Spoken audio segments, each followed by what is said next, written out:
साल था 1963। हरियाणा के पानीपत जिले में एक बालक का जन्म हुआ। परिवार बहुत साधारण था। पिता परचून की दुकान चलाते थे। बच्चों को परवरिश के नाम पर देने के लिए माता पिता के पास कुछ था नहीं, तो बच्चों को माँ बाप से सिर्फ आज़ादी मिली। आज़ादी ऐसी कि उस बालक ने अपने दम पर सरकारी स्कूल से पढ़ाई की और IIT दिल्ली की परीक्षा पास की। इसके बाद उसने अपने दोस्तों के साथ मिलकर बिना किसी कोचिंग के UPSC की परीक्षा भी पास की। बाद में वो बालक IPS बना। IPS बनने के बाद जब उसका परिवार बना तो घर में 2 बेटियों ने जन्म लिया। जो विरासत में मिली आज़ादी थी, वो आज़ादी उसने अपनी बेटियों को सौंपा और कहा कि सिर्फ पंख ही नहीं, आज़ादी दी परवाज भरने की, परी अब जा कुलाचे से जमाना नाप आ। आज वो परी, आज वो बेटी अपनी छलांग से पूरी दुनिया को नाप आई है। पहले भारत के लिए अंतर्राष्ट्रीय स्तर पर बैडमिंटन खेला और उसके बाद आज उसने UPSC की परीक्षा पास की है। स्वागत कीजिए कुहू गर्ग का।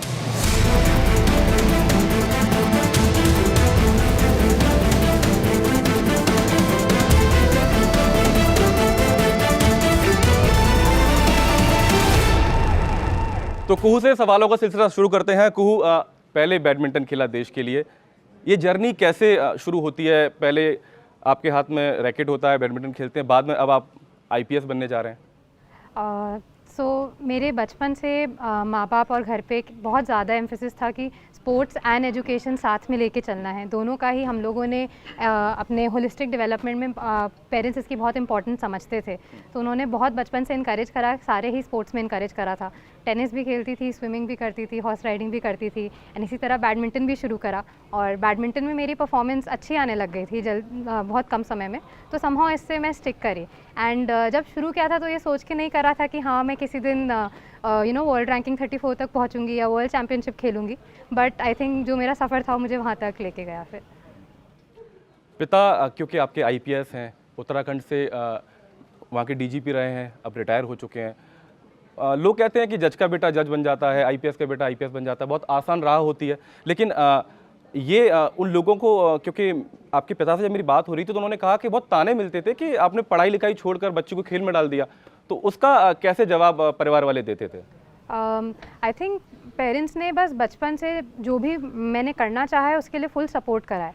एजुकेशन तो घर में इम्पॉर्टेंट हमेशा से थी, इवन खेलने के लिए ये था कि अच्छा मिनिमम क्लास में तुम्हें इतना तो स्कोर करना है और फिर तुम खेल सकते हो। बट जब उन्होंने ये देखा कि मैं खुद से बहुत मोटिवेटेड थी, रोज़ सुबह 5 बजे बिना और किसी के मुझे उठाए मैं खुद ट्रेनिंग करने जाती थी। जब मैं बैडमिंटन खेलती थी स्कूल डेज़ में, तो ऑब्वियसली क्योंकि इतना पढ़ाई स्कूल प्लस बैडमिंटन था, तो मैंने बाकी सारी चीज़ें अपने आप ही अपनी सब साइडलाइन करके सब छोड़ दिया था। तो इस डेडिकेशन को देखते हुए आई थिंक मेरे पेरेंट्स भी काफ़ी मूव हुए थे, तो उन्होंने मुझे बहुत इनकरेज करा, मुझे पूरा सपोर्ट करा कि तुम्हें जितना खेलना है तुम खेलो। साथ में परफॉर्मेंस भी लकीली बहुत अच्छी आ रही थी और भगवान की बहुत इसमें आई थिंक मेरा साथ था। मैं अच्छा परफॉर्म कर रही थी, इंडियन जूनियर टीम में आ गई थी। तो इस समय मेरे पेरेंट्स ही सबसे बड़ा मेरा सपोर्ट बने कि एक ये जो कॉल लेना था कि हाँ अब हम बैडमिंटन को डेडिकेट करेंगे, तो उन्होंने उसमें मुझे बहुत हेल्प करी कि हाँ ठीक है, let's go for it. IPS बनने के लिए अभी अलॉटमेंट नहीं हुआ है, हालांकि कहा जा रहा है कि आपको जो रैंक है वो IPS की मिलेगी। इसको लेकर तैयारी कब शुरू हुई थी? क्योंकि ये कहा जाता है कि आपको चोट लगी, उसके बाद आपने ये फैसला लिया था। मतलब पापा को देख के हमेशा बहुत एक मोटिवेशन होता था कि किस तरह से एज अ सिविल सर्वेंट वो आई थिंक सोसाइटी को इतना कंट्रीब्यूट कर पाते हैं, इतना अपने देश के लिए काम कर पाते हैं। उनको और उनके और भी कोलीग्स को देख के लगता था, तो आई थिंक हमेशा से इस जॉब के लिए बहुत ही ज़्यादा अप्रिसिएशन थी। तो लॉकडाउन में जब एक घर वापस आई थी, एक बैडमिंटन से एक ब्रेक शुरू हुआ था उस समय, एंड अनफॉर्चुनेटली मेरा पहला टूर्नामेंट आफ्टर लॉकडाउन, उसमें आई एंडेड अप ट्विस्टिंग माई नी, तो उसमें लिगामेंट टेयर हुआ था। ACL की सर्जरी की मुझे फिर ज़रूरत थी, तो सर्जरी प्लस रिहैब जो ये पूरा प्रोसेस होता है, ऑलमोस्ट 1.5 साल का तो मिनिमम टाइम इसमें लगता ही है। तो जब ये हुआ कि अच्छा अब सर्जरी करानी ही पड़ेगी, आई थिंक उस टाइम पे फिर मुझे लगा कि अब 1.5 साल बैठना तो है नहीं। पूरी लाइफ में इतना अपना एक्टिव रही थी, कॉन्स्टेंटली इंगेज रही थी, एंड मुझे लगा ये बहुत अच्छी एक अपॉर्चुनिटी है कि मैं यहाँ पे एक और जो मुझे बहुत ज़्यादा मतलब मुझे देश की सेवा करने का बहुत ज़्यादा मन था, तो मुझे लगा अब ये अपॉर्चुनिटी है, मैं इसको टाइम को यूज़ करूं और मैं इस तरफ एक ट्राई करके देखती हूँ। एक एथलीट का सपना होता है, क्योंकि बैडमिंटन ऑलरेडी ओलंपिक्स में है, वो सपना अधूरा रह गया, लेकिन उसके बाद एक जज्बा था तो दूसरा सपना आपने गढ़ लिया। वो उम्मीद टूटी तो उस समय क्या तकलीफ हुई, मन को क्या चोट पहुंची? तो जिस समय मेरी इंजरी हुई थी 2021, मतलब उससे कुछ टाइम पहले ही मैं वर्ल्ड नंबर 34 थी। 22 में कॉमनवेल्थ गेम्स, एशियन गेम्स आने वाले थे, 24 का ओलंपिक्स आने वाला था। तो वो सब बहुत ज़्यादा, मतलब मेरा बहुत ज़्यादा टारगेट उनकी तरफ था, सारी प्लानिंग, सारा दिन रात उसी के बारे में सोचती थी। एंड उस टाइम पे जब ऐसा हुआ तो वो इनिशियली आई थिंक काफ़ी हार्ट ब्रेकिंग था कि जो पिछले 10-12 साल का पूरा एक मेहनत थी, वो उस समय बहुत सब कुछ एक स्टैंड स्टिल पे आके दिख रहा था। डिफ़िकल्ट पीरियड भी था, बट आई थिंक उस समय मेरे माँ बाप का बहुत ज़्यादा सपोर्ट था। उन्होंने भी मुझे थोड़ा नज किया कि अच्छा तुम और चीज़ें थोड़ा सोचो, अच्छे से इंट्रोस्पेक्ट करो कि तुम्हारा क्या इंटरेस्ट है, तुम क्या करना चाहती हो। एंड तब मुझे ये बहुत ज़्यादा लगा कि हाँ, मतलब मैं ये करना चाहूँगी, मैं अपने देश को जिस भी कैपेसिटी में बेस्ट सर्व कर सकती हूँ मैं करना चाहूँगी। तो तब मैंने ये प्लंज लिया। तो ये फैसला आपका खुद का अपना था या पिता आईपीएस थे तो उन्होंने थोड़ा सा आपको इसके लिए मोटिवेट किया कि नहीं बेटा अब ये कर लीजिए, क्योंकि आपके पिता कह रहे थे कि बेटी बहुत मन मर्जी करती है, अपने मन की करती है, सुनती नहीं है, जिद्दी है बहुत ज़्यादा। नहीं, आई थिंक यूपीएससी एक ऐसा एग्ज़ाम है कि किसी के कहने से आप नहीं इसको कर सकते हैं। इसमें जितना आपको मेहनत एंड जितना ज़्यादा self motivation, dedication, perseverance, consistency की ज़रूरत है, वो जब तक आप खुद से मोटिवेटेड नहीं हैं आप ये नहीं कर पाएंगे। तो पेरेंट्स का एक नज था, उनको हमेशा देखा था, उनसे इंस्पिरेशन बहुत ज़्यादा थी, but I think finally decision तो मेरा खुद का ही था कि मुझे इस साइड जाना है। आई थिंक एक तो सबसे पहले मैं ये कहना चाहूँगी, आई थिंक यूपीएससी एक बहुत ही अनप्रिडिक्टेबल एग्ज़ाम है।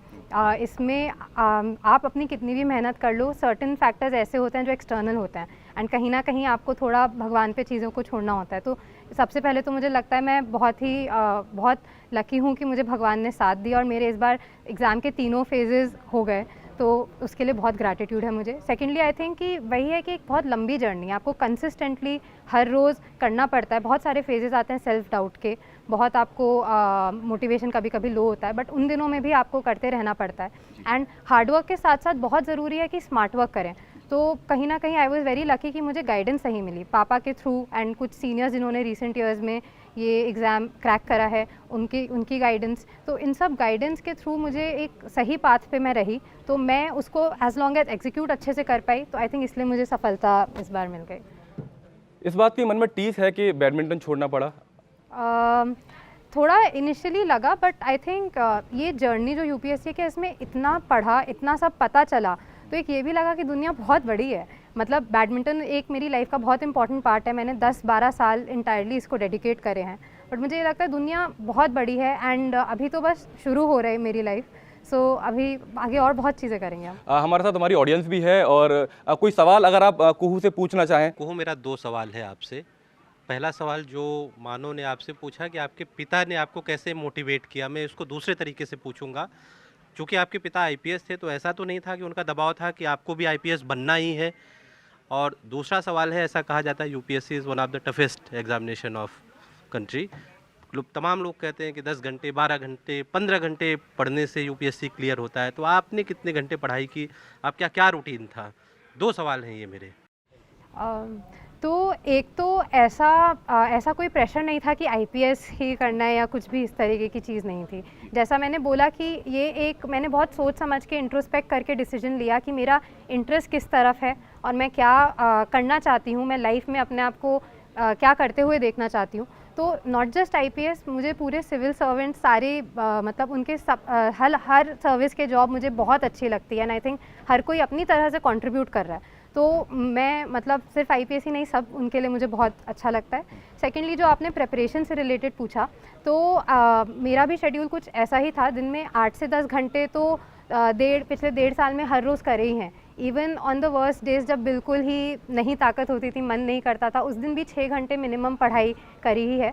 बट साथ साथ मेरी सर्जरी के बाद मेरा रिहैब भी चल रहा था, तो दिन के 1.5 से 3 घंटे मेरे ऑलमोस्ट मेरे ट्रेनिंग एंड मेरे फिर ऑन कोर्ट ट्रेनिंग में भी जाते थे, क्योंकि नी का मुझे बहुत ख्याल रखना था। तो इस तरह से मेरा शेड्यूल था। उसके अलावा जो एक प्रीलिम्स और मेंस के बीच का टाइम आता है, उसमें बहुत ज़्यादा पढ़ाई करनी होती है, बहुत ज़्यादा कोर्स होता है, कम टाइम में कवर करना होता है। तो वो 3 महीने में कभी कभी 14 से 16 घंटे की भी दिन निकलते थे, तो वो एक ऐसा फेज़ भी था। उस समय फिर मुझे इतना टाइम नहीं मिल पाया कि मैं कुछ और ट्रेनिंग कर पाऊँ, वो फिर इंटायरली इसके लिए था। इस उम्र में आजकल तो बड़ा हो गया है, जैसे देखो रील्स चल रही हैं, जैसे देखो मोबाइल फ़ोन पर लगा हुआ है। ऐसे समय में क्योंकि इतनी ज़्यादा इन्फॉर्मेशन हर तरफ से है, अपने आप को कैसे दूर रखते हो? क्योंकि मैं आपका इंस्टाग्राम देख रहा था, बीते 2 साल से आपने उसको छुआ तक नहीं है और 2 साल पहले आप रेगुलर अपडेट करते थे। तो अपने आप को तैयारी के समय कैसे आपने उस माहौल में ढाला? तो मैंने अपने आप को सोशल मीडिया से कम्प्लीटली कट ऑफ तो नहीं करा था। मेरा, आपने भी अगर जैसे देखा होगा, मैं इंस्टाग्राम पे मेरा काफ़ी टाइम से अकाउंट है और एज एन एथलीट मैं उसमें काफ़ी पोस्ट करती थी। वो एक तरीका रहता था आई थिंक सबसे जुड़े रहने का मेरे, क्योंकि पापा ट्रांसफरेबल जॉब में थे, मेरे सारे फ्रेंड्स अलग अलग शहरों में रहते थे, सबसे जुड़े रहने का एक मुझे अच्छा तरीका लगता था एंड मेरी खुद के अपडेट्स देने का भी। बट हाँ, जैसा कि पिछले 2 साल में मैं ऑलमोस्ट घर पे बस एक कमरे में बैठ के मैंने सिर्फ पढ़ाई करी है, तो ना मेरे पास ज़्यादा कुछ अपडेट करने के लिए था एंड ना मेरे पास उसका ज़्यादा टाइम था। मैंने सोशल मीडिया फिर भी यूज़ करा है थोड़ा बहुत अपने फ्रेंड से टच में रहने के लिए, बट उसके बियॉन्ड मैंने इसको काफ़ी कट डाउन करा है पहले से। जब तैयारी कर रहे थे तो चुनौती और क्या-क्या रही? क्योंकि एक कमरे में खुद को बंद करना और थोड़ी नेगेटिव बातें हो जाती हैं, लेकिन लोग कहते हैं कि बड़ा डिप्रेसिंग होता है। उससे कैसे उभरते थे? क्या-क्या चीज़ें करते थे अपने मन को वापस से पढ़ाई में लगाने के लिए? मतलब वैसे तो पूरी जो ये पढ़ाई थी यूपीएससी की मुझे बहुत इंटरेस्टिंग लगी। आई थिंक एक एक सब्जेक्ट इसका इतना इंटरेस्टिंग था और इसमें इतनी नॉलेज मिली है कि वो बहुत इन्जॉयबल जर्नी भी थी। बट हाँ, जब आप आई थिंक कंटिन्यूसली बहुत टाइम तक रोज़ के 8-10 घंटे लगाते हैं तो एक पॉइंट आता है जब आप थोड़ा बर्नआउट सा होते हैं, थोड़ा एग्जॉस्टेड होते हैं। तो जैसा मैंने बताया, मैं अपना ट्रेनिंग और मेरा रिहैब मेरा जारी था। मैं बीच बीच में बॉम्बे जाती थी मेरे फिजियोथेरेपिस्ट एंड डॉक्टर के पास, उनके साथ मेरा रिहैब चलता था, तो उस ट्रिप में थोड़ा सा एक मुझे चेंज मिल जाता था। बाकी मेरे कुछ फ्रेंड्स के साथ टच में रहती थी, उनसे चेंज मिल जाता था।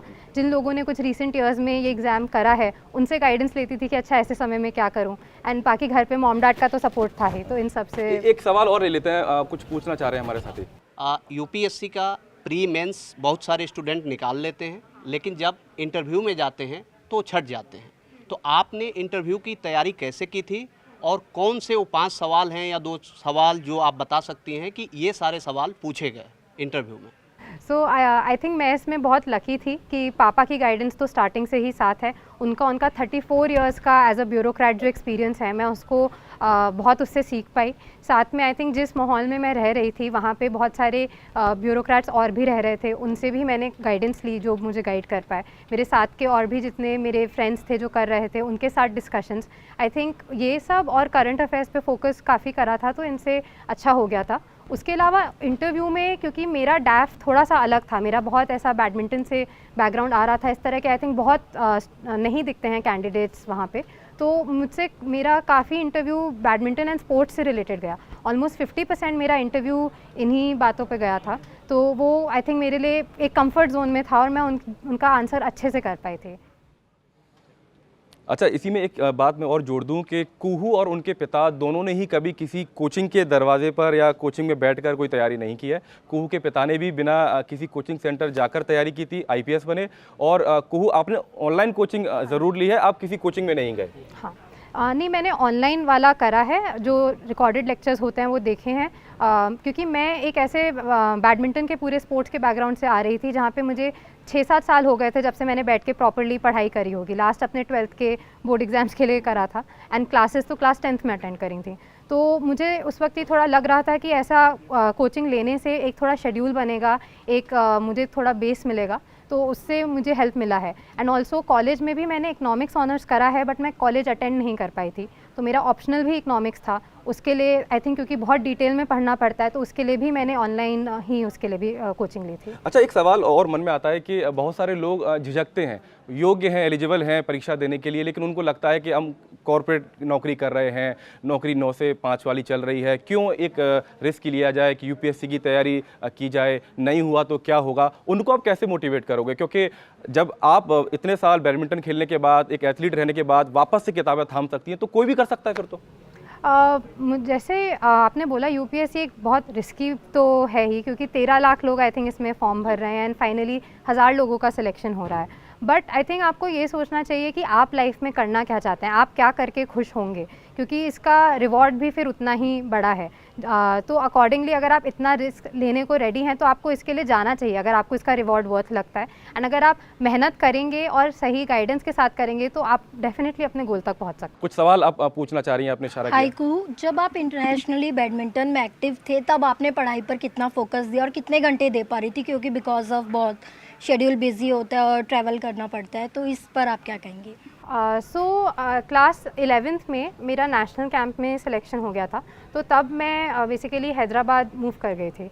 उसके बाद से मैं on a daily basis school नहीं अटेंड कर पा रही थी and I was a part of the national camp. However मैं वहाँ पे मैंने काफ़ी इस हिसाब से एफर्ट्स लिए कि मैं वहाँ पे हैदराबाद में अपने लिए कोई ट्यूटर्स ढूंढूँ, specially for subjects like maths and economics and at least जो, क्योंकि ये थोड़े टेक्निकल सब्जेक्ट्स होते हैं, तो इनके लिए उन्होंने फिर मैंने उनके साथ में एक्स्ट्रा टाइम बहुत स्पेंड करती थी अपने खेलने के अलावा। खेल तो हमारा दिन का 6 से 8 घंटे होता ही था, बाकी मैं अपना 2-3 घंटे इधर उधर कभी ट्रैवल करके अपना ये पढ़ाई भी अपनी मैंने करी है। तो एटलीस्ट यही था हमेशा से घर पे कि एक बेसिक पढ़ाई अपनी मेंटेन करनी ही है। सिमिलरली 12th के बाद भी मैंने इसीलिए Shri Ram college of commerce choose करा, जो कंट्री का one of the best colleges है फॉर इकोनॉमिक्स ऑनर्स, कि इसमें कॉम्प्रोमाइज़ नहीं करना है। तो आई थिंक वो एक मैंने बहुत एक्स्ट्रा एफर्ट करा है कि किसी तरह से मैं दोनों चीज़ों को बैलेंस करके चलूँ। 25 से 26 की जो उम्र होती है उसमें युवा अक्सर पार्टीज़ करते हैं, एक सोशल लाइफ जीते हैं, आशिकी भी होती है।